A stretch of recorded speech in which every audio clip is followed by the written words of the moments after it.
So, good morning. This morning I want to do something a little differently, which is share with you some of the metaphors that the Buddha used to teach the Dharma. And, he did this a lot, and at least as is attributed to him in the Pali Canon. But very often he used metaphor to teach and to explain the nature of suffering, explain the path of freedom from suffering. And I love metaphors. When I was in practice as a psychologist, I used them a lot in doing therapy because they're such powerful vehicles for teaching. Metaphors, we think, bypass sort of the rational brain, the left brain, and help create images, mental images, which tend to not only carry a great deal of wisdom, but also sort of stick with us. And more than just the words. And so I want to review some of them today, especially ones that have resonated with me over the years that I've been practicing and thinking about Buddhism. And they really are powerful tools to help us understand the challenges of craving and clinging, the places where so much suffering originates, as well as just this sort of organic process of change that happens on this path. And when we use metaphors, when we look at them, we really, I think, get a real clear sense of some of the insights that the Buddha offered in terms of how to navigate our suffering, how to cultivate a life of freedom, of greater freedom. And the Buddha likened human suffering in his teachings to various human objects, processes, as you'll see when we get into the metaphors, but the emphasis always was on how much of our own pain is of our own making. That most of our suffering doesn't originate outside of us; it originates within us because of how we respond to whatever is outside of us. He really pushes this idea, with which I agree, both theoretically and from my own life, that most of our suffering originates within us. So for instance, let's start with the first one. He compared suffering to an arrow lodged in the heart, which really symbolizes this deep pain that can come from craving and attachment to things that we hold on to or things that we push away. So then he says freedom then is akin to pulling out the arrow, a deliberate act of letting go at what binds us. So think about that. We're stuck with an arrow. We talked about the arrow also in terms of the second arrow, but here he's really talking about it as a knife as a arrow in the heart, which is in pulling it out is letting go. And a similar image that he used was of a hunter's trap or a fisherman's hook, to illustrate how attachments ensnare us, how they hook us, that they keep us trapped in cycles of desire and dissatisfaction. And here with both of these analogies, I think he's highlighting the nature of suffering, that it's not just an inherent part of existence, which it is to some extent, but rather a result of the stories, the beliefs, the identities that we construct. Again, how much of it originates within us. He described craving as a thread that sews together our emotions, our perceptions, and our worldviews, creating what he called a garment of suffering. So imagine this thread sewing together all these different factors of feelings, perceptions, our past history, our worldview, our biases, and so forth. And the thread sews that together and creates this garment of suffering. And to dismantle this garment, to deconstruct these narratives is a way of moving toward greater freedom in our lives, moving toward less suffering. Elsewhere, he likens this process to a wave that flattens a sandcastle that we've built, or that breaks a clay pot. Here he's talking about undoing what has been artificially built. When he talks about this self that we create to show the world, that the ego creates this false self that we sometimes call it here. That's what he's talking about. It's equivalent in his teaching to a sandcastle, and here comes the wave and just wipes it out. And what that does is underscore this essential truth that suffering as I said, is a product of our own imaginations, our own clinging, our own response to outside factors.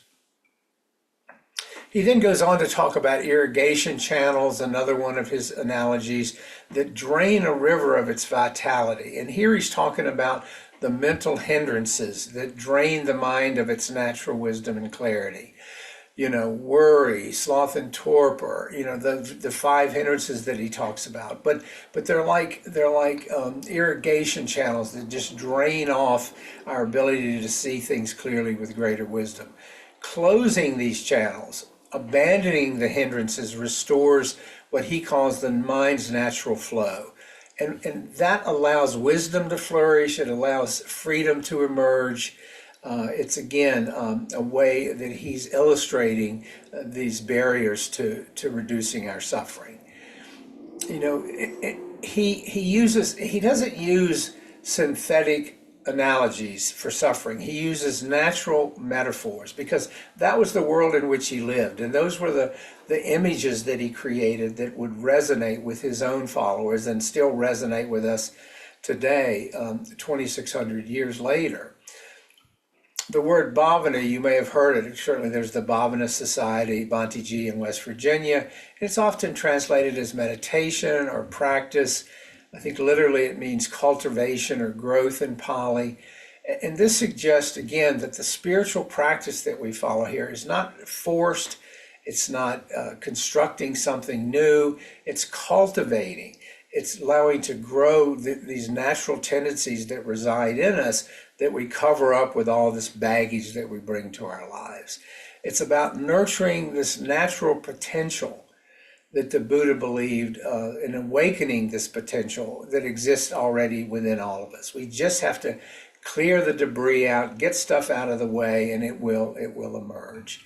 And again, I love that sort of that image that creates. He goes on to say that just as a farmer tends to his plants, providing the right conditions for growth, weeding the garden, keeping critters out of the garden, watering the garden. We cultivate wholesome qualities like mindfulness, like compassion, like wisdom by following the Eightfold Path. He gives us the roadmap for how to tend our garden, to cultivate the qualities that emerge when we take care of them. He described spiritual growth as a process of ripening and fruition. Just as a garden would grow and the fruits and vegetables ripen and come to fruition, he said that people approaching freedom, awakening, are said to be ripe. And the realization of the truth he often referred to as attaining the fruit of our efforts. Again, this image can really sort of stick with us more than I think just the words. The imagery reminds us that spiritual progress is a natural process. It unfolds gradually, it unfolds incrementally, and it unfolds organically when the right conditions are present.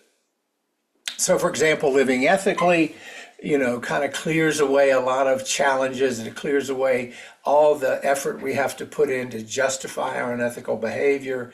It gives rise to gladness, which then can lead to joy, to greater calmness, to greater happiness, and a more concentrated mind, because we're not having to expend all that mental energy justifying our unethical or harmful behaviors. And then concentration in turn takes us into deeper insight, which is a source of greater freedom. So again, you see the theme here that he's using all these metaphors to sort of weave through and describe this process that constitutes our path. It's not something we force. Again, these metaphors point to the fact that these qualities arise naturally. We have to create the conditions for them to flourish. There's the garden metaphor again. There's the clearing away the debris. Another metaphor that he talks about, which I find powerful, is the word yoni, Y-O-N-I, which is the Pali word for womb. And there he's talking about a deep source of contemplation that leads to awakening. He says, just as life grows naturally in a mother's womb, Profound spiritual understanding arises from within when we engage in these practices that he offers. It's one of nurturing and allowing rather than constructing or engineering. You know, in the West, we think we have to be in there and turning the dials and moving the parts around, the construction or the engineering. He's saying no. He's saying we have to get out of the way. We have to remove all these barriers, all these constructs, all these, the false self and all the stories and all the things that we tell ourselves. And once we begin to shed some of that, then the process is one of nurturing and allowing. A natural shedding of what is not wholesome, what is not true. And he likened this process to a snake shedding its old skin, or a child outgrowing fairy tales. I mean, he was so brilliant in the way he created these images to teach the Dharma. You know, as we grow spiritually, delusions, attachments, obsessions naturally start to fall away. That's what he's talking about. They leave us more free and more aligned with the truth of existence. The shedding, again, just like with the snake, is not something we force. It happens. But we have to be patient. We have to allow it to emerge. It's a byproduct of cultivating wholesome qualities, of letting go of craving and clinging, and the other things that cause us so much suffering. Our role here is to provide the right conditions for growth, just as the farmer does for the garden. You know, just as sunlight supports the growth of plants, our clear and undistracted awareness, which we cultivate through our meditation, through our present moment awareness, nourishes our mind's natural potential to awaken to greater freedom. That's what he's saying. By practicing mindfulness, by living ethically, by cultivating compassion, by cultivating wisdom, we create an environment in which the natural processes, of growth and the shedding unfold. You know this, that at its core, the Buddhist practice is about aligning ourselves with the natural processes that lead to the reduction in suffering. And there are two complementary actions here. Supporting the growth of our inherent potential that he talked about for waking up, and allowing the shedding of everything that is artificial, harmful, and unwholesome. Let me repeat that because it's kind of the takeaway from today. Two complementary actions, supporting the growth of that inherent potential that is in all of us. We just have to, the second factor being, allow the shedding of everything that is artificial and unwholesome. Just imagine that everything that is natural is sort of covered up and captive to all that which is artificial and wholesome. Once we begin to loosen that, let go of that, set it aside, drop the rope, as Don reminds us, then our natural awakening can occur. It's not about, we can't force it. It's not about forcing change. It's about living in harmony with the natural rhythms of the mind and heart. It is about, it is reminding us that suffering is not, the suffering over which we have control is not an inevitable part of life, but it is a construct that we can dismantle when we follow this path. When we understand the nature of our attachments and the potential for freedom, then we use that knowledge to embark on a path of growth and freedom.